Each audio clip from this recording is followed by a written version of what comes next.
उमा आज भी अपनी बहू को सुना रही थी, क्योंकि किरण हर रोज कढ़ी चावल बनाकर रख दिया करती और पूरे दिन उसे ही खाया करती, जिससे उमा काफी परेशान हो चुकी थी। लेकिन किरण का मन अभी भी कढ़ी चावल से नहीं भरा था। माँ जी, ये कढ़ी चावल कितने टेस्टी होते हैं, फिर भी आप ना जाने क्यों मुझे सुनाती रहती हो। अगर आपको नहीं खाना तो आप कुछ और बना लीजिए, पर मैं तो यही खाऊंगी क्योंकि कढ़ी चावल मुझे बहुत पसंद है।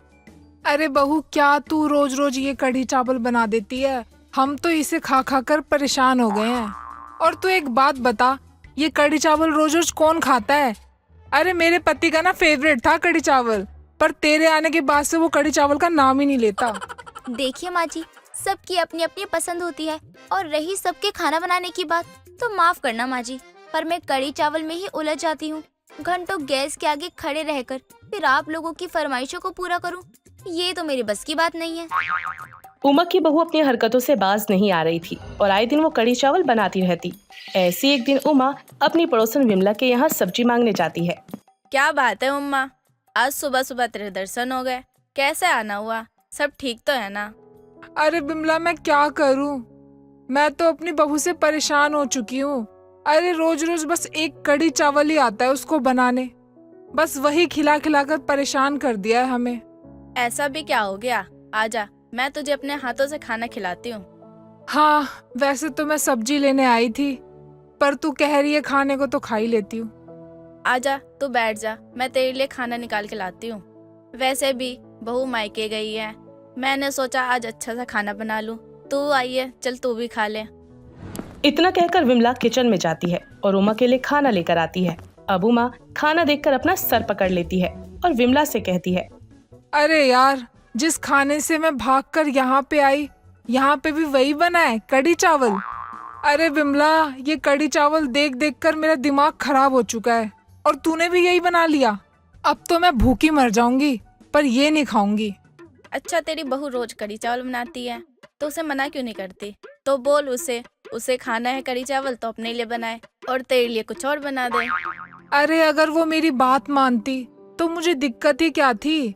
अब मुझे लगता है कि इस बुढ़ापे में मुझे ही रसोई में घुसना पड़ेगा, और अगर मैंने अब खाना बनाना स्टार्ट नहीं किया तो मैं और मेरा बुढ़ा ये कढ़ी चावल खा खा कर स्वर्गवासी हो जाएंगे। उमा विमला के घर से आकर अपने और अपने पति के लिए खाना बनाती है। उमा का बेटा तो ऑफिस में था, लेकिन वो देर शाम को घर पर वापस आ जाता था। माँ, अगर आप कुछ कर सकती हो तो मेहरबानी करके कल से खाना आप बनाना। उसके बनाए हुए कढ़ी चावल खा खा कर मैं परेशान हो चुका हूँ। अरे 10 दिन से बना बना के खिला रही है, उसका तो मन ही नहीं भरता है। अरे यार, परेशान हो गया हूँ मैं उससे। और मैं तो ऑफिस जाकर दोस्त का टिफिन मांग के खाता हूँ, तब जाके थोड़ी राहत मिलती है, वरना ये कढ़ी चावल खा खा कर ना मेरी शक्ल खुद कढ़ी चावल जैसी हो जाएगी। बेटा, मैं तो तेरी पत्नी से परेशान हो चुकी हूँ। अरे इतना कढ़ी चावल कौन खिलाता है किसी को? अरे इससे अच्छा जहर ही खिला दे हमें, बार बार कढ़ी चावल तो नहीं खाना पड़ेगा। अरे माँ, उसकी क्यों बात कर रही हो? उससे शादी करके मैंने अपनी जिंदगी की सबसे बड़ी गलती की है। मेरी तो पूरी जिंदगी बर्बाद हो चुकी है। हर चीज में कढ़ी चावल दिखता है, और उसको मना करने जाओ या समझाने जाओ तो रोने लग जाती है, और रोते रोते कहती है मुझे कढ़ी चावल पसंद है तो मैं कढ़ी चावल खाऊंगी। अगर तुम मुझे रोकोगे तो मैं अपनी जान दे दूंगी। माँ, ये सुनने के बाद ना मुझे ऐसा लगता है ना मैं ही अपनी जान दे दूं।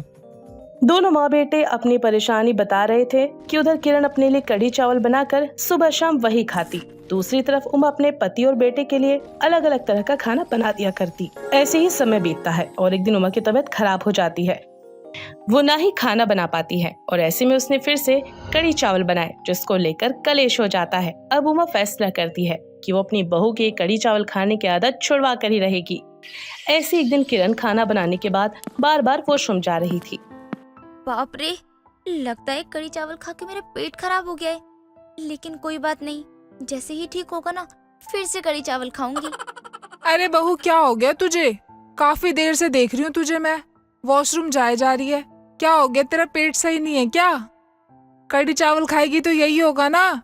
मेरी बात तो तू मानती नहीं है। नहीं नहीं, मेरा पेट तो बिल्कुल ठीक है, और मैं दोबारा कढ़ी चावल खाने जा रही हूँ। हाँ हाँ, अगर तू मर भी जाएगी ना तो कढ़ी चावल खाना तो तेरा छूटेगा नहीं। बिल्कुल सही कह रही हो आप माँ जी, चाहे मैं मर ही क्यों ना जाऊँ, लेकिन अपने कढ़ी चावल को नहीं छोड़ूंगी। किरण की बात सुनकर उमा अपना मुंह टेढ़ा बनाकर अपने कमरे में चली जाती है, लेकिन उमा ने मन बना लिया था कि अब वो अपनी बहू को सबक सिखा कर ही रहेगी। एक दिन उमा के घर में उसकी पड़ोसन विमला आती है। यार जल्दी चलना, भंडारा हो रहा है, खत्म हो जाएगा। अरे हाँ हाँ, आई रही थी बस, थैला ढूंढ रही हूँ मैं। अच्छा, भंडारा किस चीज का है? कढ़ी चावल का है, बाजार में, लेट हो जाएगा, जल्दी चल।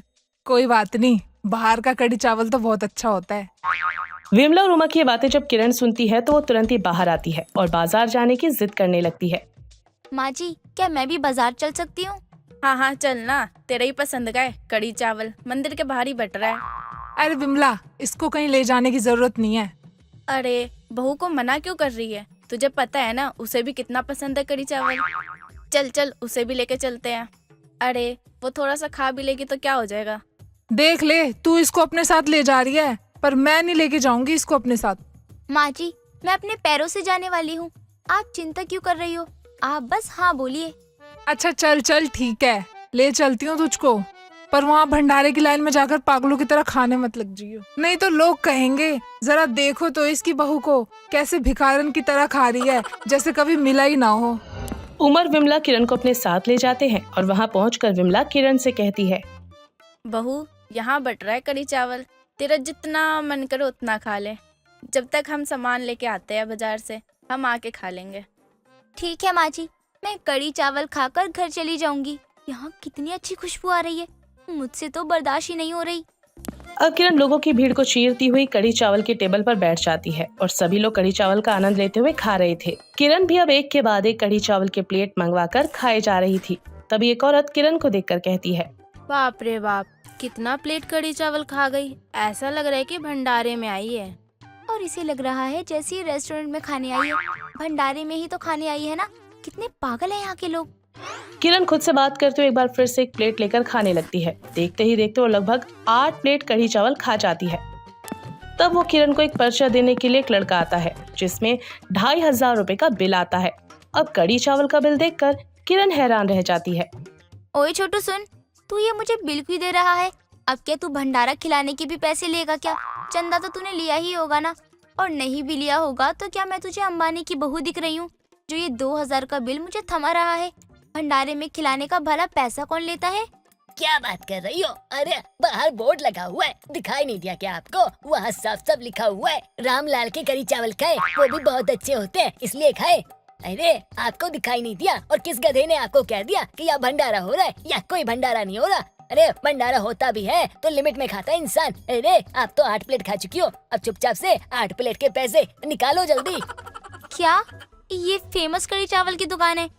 इसका मतलब माजी और विमला काकी ने मुझे बेवकूफ बनाया। भैया मेरे पास तो 100 रुपए भी नहीं है, 2000 कहाँ से दूंगी मैं? जब तक आप मुझे मेरा पैसा नहीं दोगी मैं आपको कहीं जाने नहीं दूंगा, ये बात सुन लो आप। एक काम कर सकती हो, ये पप्पू पेंचर है ना, उसके फोन से फोन कर लो घर पे और बोलो आकर पैसा दे, वरना मैं घर नहीं जाने दूंगा। अब किरण हैरान, परेशान और घबराई हुई थी और अपने पति को फोन करके सारी बात बताती है।